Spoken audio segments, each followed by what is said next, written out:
It's hard to be accountable for things that you're saying in a passionate moment. But you are being passionate about the people you love.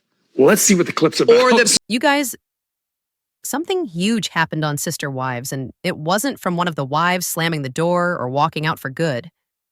No, this time, Cody Brown, the man who's built his entire identity around control, was publicly humbled. And not by Christine, not by Janelle, but by the show's host, Sukanya Krishnan, on national TV, in front of all of us. And the way it unfolded, you could feel the power shift happening in real time. That smug look, gone. The cocky interruptions, shut down. And the tantrums? Oh, they were there, but they didn't work this time. Because Sukanya didn't flinch. She held her ground, looked him straight in the eye, and called him out for acting like a child.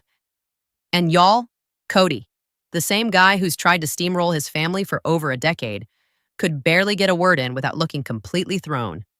His whole act cracked right there on the reunion stage. Hey everyone, I'm Olivia, and welcome back to TLC's Sister Wives Secret, where we pull the curtain back on everything they don't want you to notice. If you've been watching since the beginning, or even just joined the chaos, go ahead and hit that subscribe button and give this video a thumbs up. It helps way more than you think. And drop a comment below.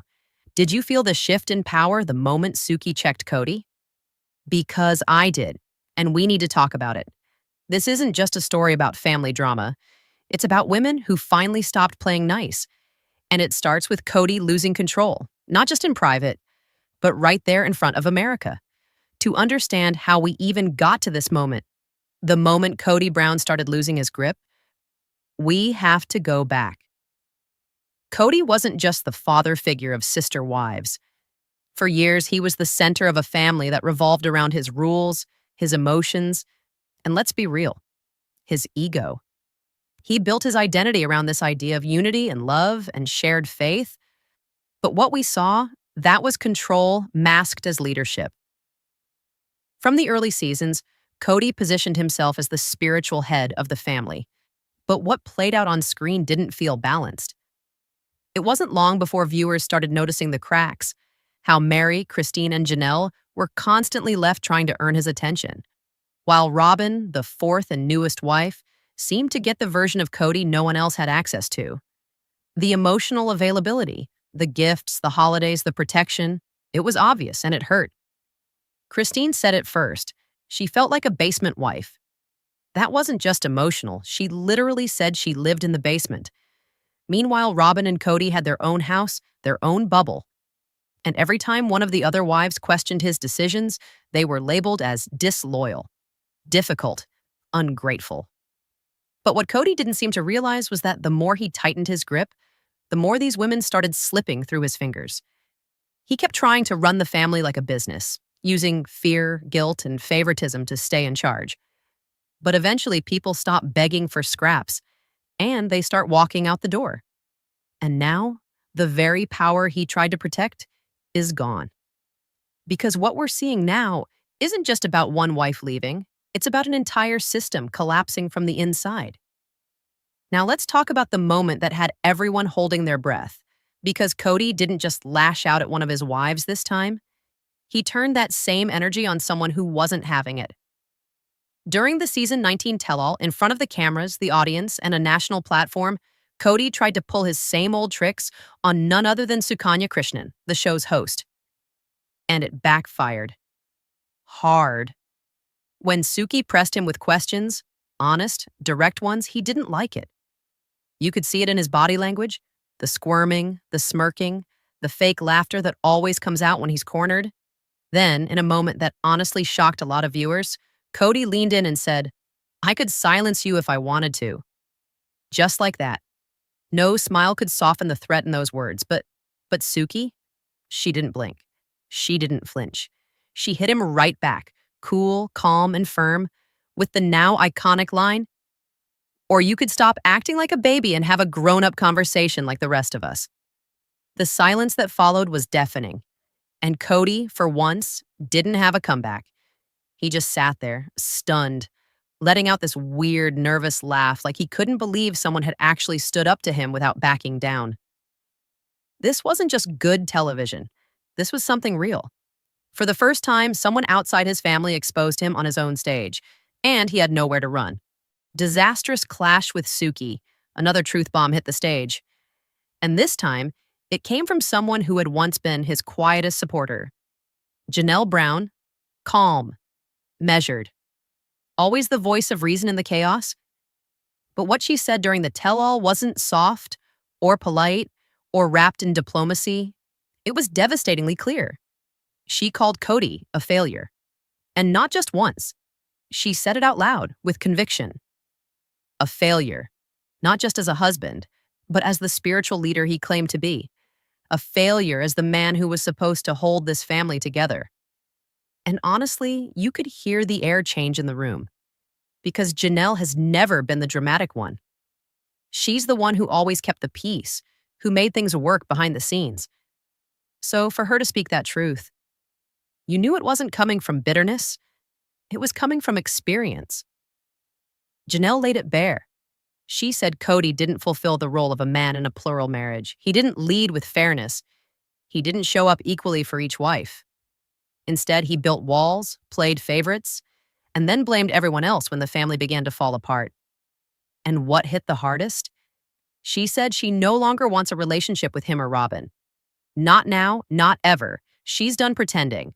No more family counseling. No more surface-level check-ins. No more being gaslit into thinking the problem was her. She made it clear her future doesn't involve trying to fix what Cody broke. It involves peace, independence, real emotional safety, something she never had under his thumb. And Janelle isn't alone in that.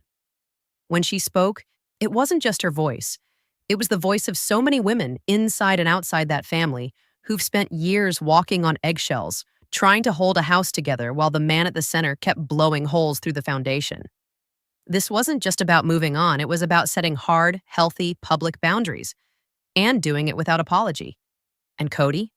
He didn't fight it. He didn't try to convince her otherwise, because deep down, even he knows. She's right. The image he built of being the glue, the connector, the righteous father of a strong, plural family, it's gone. And no amount of charm or theatrics can bring it back. What we saw in Janelle wasn't drama. It was power. And finally, it was hers. Now let's talk about Christine, because if anyone has shown us what healing really looks like, it's her. After everything she endured with Cody, years of being dismissed, overlooked, and emotionally worn down, she chose herself. She walked away, not just from the marriage, but from the weight of constantly being made to feel small. And what she's built since then, it's nothing short of inspiring. Christine's relationship with David Woolley is a breath of fresh air. You can actually see it in her face, how light she's become. There's no tension in her shoulders anymore.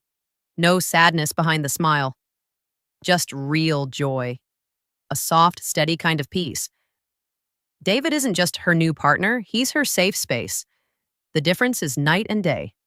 And still, she's honest. In the tell-all, Christine admitted that she sometimes wakes up from nightmares, memories of her old life with Cody. That kind of emotional trauma doesn't just vanish. But what stood out? The way she shared it. Not from a place of pain, but from strength. She said David knows when to comfort her without her having to ask. He just gets her. And then came the question that caught everyone off guard. How would she feel if Cody and David became friends? She didn't shut it down. She didn't lash out. She said, if they get along, she's okay with it. That's growth. That's maturity. That's a woman who's done the work and who's finally free to live life on her own terms. What we're witnessing now isn't just the fallout of a broken marriage, it's the collapse of an entire power structure. For over a decade, Sister Wives was built around Cody Brown's vision. He was the center, the so-called leader, the one the family orbited around. But not anymore. That era is over. This isn't just about divorce papers or split homes. It's about freedom. It's about what happens when women stop waiting for someone to validate their worth and start reclaiming it for themselves. Christine, Janelle, and even Mary, though quieter, have stopped bending themselves to fit a mold that never served them. And the public? They see it now. The same audience that once questioned these women's decisions is now cheering them on.